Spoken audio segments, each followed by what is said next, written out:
this idea, kind of camping on this for a second, because I want to make sure I get the nuances of it, because I don't think there is a contradiction. I think that there is simply a nuance that has not always gone understood well. So we're not saying that we earn our salvation. No, we're saying that God has given it to us, but this idea is it was in his grace. It wasn't because of what we had done, and it wasn't because of what we would do, but what we would do would be a response to what he had done. And let's even nuance that further. What he did was so gracious, so generous.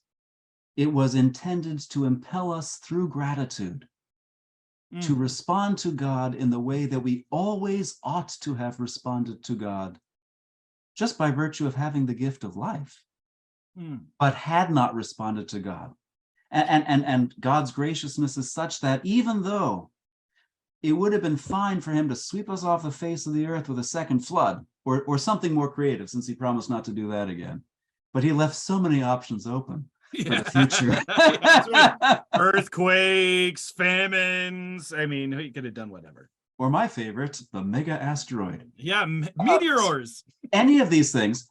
But rather than doing that, he extended an even greater and costlier gift, so that by this second act of grace, he would awaken the gratitude that wasn't there in the first place. And that would change our relationship to him. It would change how we live before him. It would be the force that, if we allowed that tsunami of graciousness to wash over us, would impel us forward into living before him in the way that he would deem righteous in the end. I'm trying to make sure that I understand everything that you're implying here. And I'm trying to illustrate it in my own mind with illustrations I've heard over the years over grace. Grace is a gift, right? We get this idea. And again, this is a contemporary illustration. I give my kids a gift at Christmas, and you give them that gift, but it's not necessarily a no strings attached gift. I still expect an acknowledgement of that gift. I mean, we tell our kids to be thankful, thank you, to say thank you, because if they don't, it almost is, we don't like the ingratitude idea. So what you're saying is that not that we earn, of course we didn't earn that. He gives it because he wants to show the lavishness of his glory, in essence, how great he is by displaying, and he expects us to support that by joyously reflecting back to him what he means to us. Is that right? To declare I can't remember how the 1 Peter 2:9-10 put it, to declare the glorious virtues of the one who called us out of darkness into his marvelous light. You're looking up the NLT, aren't you? But in any event, who called us, but to declare, to proclaim the virtues, tas aretas, to proclaim the virtues of him, the excellence of him who called us out of darkness into his marvelous light. Yes, if the chief end of human beings is to glorify God and enjoy him forever, the first act of gratitude is the proclamation of the acknowledgement of the gift. But I want to come back to what you said. Grace is a gift. Grace is really a pretty vacuous word. Grace is God's disposition to help us.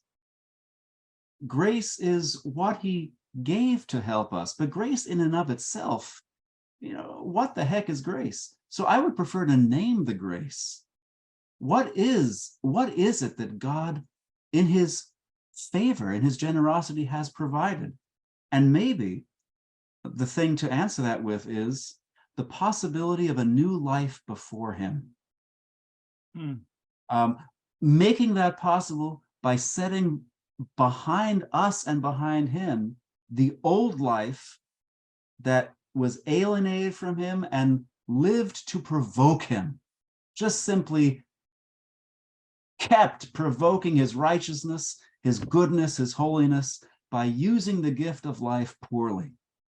So maybe we could name the grace as the opportunity to step out of that, to leave that behind, and to live a different life before God, a righteous life before God.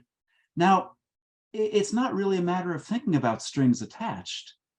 It's a matter of, are we going to live that new life before God? Have we really received God's gift to us apart from living that gift? And this, for me, is simply the way to hold together everything that New Testament authors say about what God has done on our behalf, and everything that they say we are now to do living differently in light of that. So that that second part doesn't become the optional response that we might or might not do and still be saved, which I think is an abhorrent doctrine, by the way. I'll go on record saying that. Which is a abhorrent doctrine. It doesn't really matter what you do. Once you're saved, you're saved. Okay. Yeah, that's that whole free grace idea. Because it's the wrong free grace idea. It's but the gift itself is this new life, a life that will be lived in righteousness and holiness before God all our days.